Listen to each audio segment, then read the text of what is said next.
రంగారెడ్డి జిల్లా షాబాద్ మండలం దైవాలగూడలో 6 హత్య ఘటనపై గ్రామస్తులు తీవ్ర ఆగ్రహం వ్యక్తం చేశారు. చిన్నారులతో సహా 6 హత్య చేశాడనే ఆరోపణలు ఎదుర్కొంటున్న రాజ్ కుమార్ కు కఠిన శిక్ష విధించాలని డిమాండ్ చేశారు. చందాలు వేసుకుని మరి రాజ్ కుమార్ ను చంపుదాం, పిల్లలను చంపిన వ్యక్తిని చిన్న చిన్న ముక్కలుగా నరకాలంటూ కొందరు గ్రామస్తులు తీవ్ర ఆవేశంతో వ్యాఖ్యానించారు.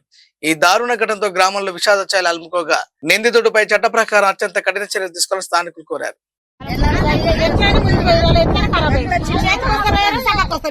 వాళ్ళు ఏం చేయాలి? ఆయన కూడా రక్త చంపాలి, అప్పుడే సాగు చేయాలి. మునిగిపోయి వాసన పట్టను గాని వాడు ముందు రావాలి, వాడు నలుగురిని సాలుగా పెట్టాలి. అంతే అంతే మా కోరిక. ఆడు చచ్చిపోతే మేమే చేస్తాం, ఖుషిగా పైసలు పెట్టేస్తారు. నెత్తికి 10 రూపాయలు వేసుకొని చేస్తాం.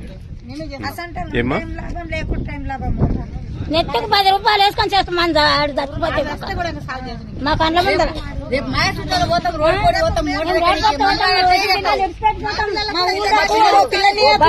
పిల్లలు తీసుకోపోకుండా బస్సు రాదు, పిల్లలు కాలేజీకి పోతారు. పిల్లలు కూడా అట్లే చేస్తాడు. ఇప్పుడు మా ఇంట్లో వయసు పిల్లలు పోవాలి, బండ్ల మీద ఎక్కిపించుకపోయి దించేస్తున్నాము, మళ్ళీ ఎక్కిపించుకొచ్చుకుంటున్నాము. బస్ అంటకపోలే, ఈ ఊళ్ళకు బస్ అంటకపోలే. బస్ మీద పోనీకే పిల్లలు వచ్చి పిల్లలు భయం అవుతుంది. చెప్పుకోలేడు. ముందు వస్తే సంతకం పెడతారు, క్షమాలు తెచ్చి వాళ్ళ తల్లిదండ్రులు ఉండని అన్నం ఉండదు. నలుగురికి సాగు చేస్తారు.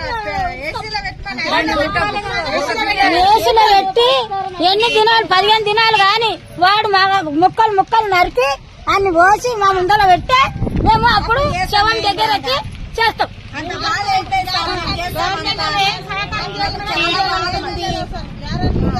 చిన్న పిల్లలు తయారైతే తల్లిని గుర్తుపట్టి తయారైతే కుక్క డ్రెస్ వేసుకుని తండ్రి గుర్తుపట్టి పిల్లలు కోసేసినట్టు భూమి వాడు బతకాలా ఇంకా ఫంక్షన్ కోసం తయారైతే గుర్తుపట్టి టైంలో ఉన్నారు ఆ పిల్లలు. ఆ పిల్లలకి ఏం తెలుసు?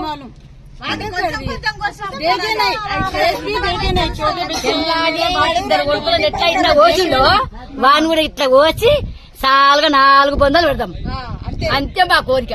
రేపు మా పిల్లలు, మా మమ్మరాళ్ళు, మా పిల్లలు వచ్చి పిల్లలు పోతారు. మేము సాదగాక గేట్ కాడిపోతాం. ఇస్తుంటే పిల్లలు కూడా అట్లే చేస్తావు. ఎవరు కానీ మమ్మ ఇళ్ళలో కూడా చంపుతాడు. పేరు మీద ఏమైనా ఉంటే గుంజుకొని ఇట్లా కోసేసి నరికేసి అవతల పోతావు.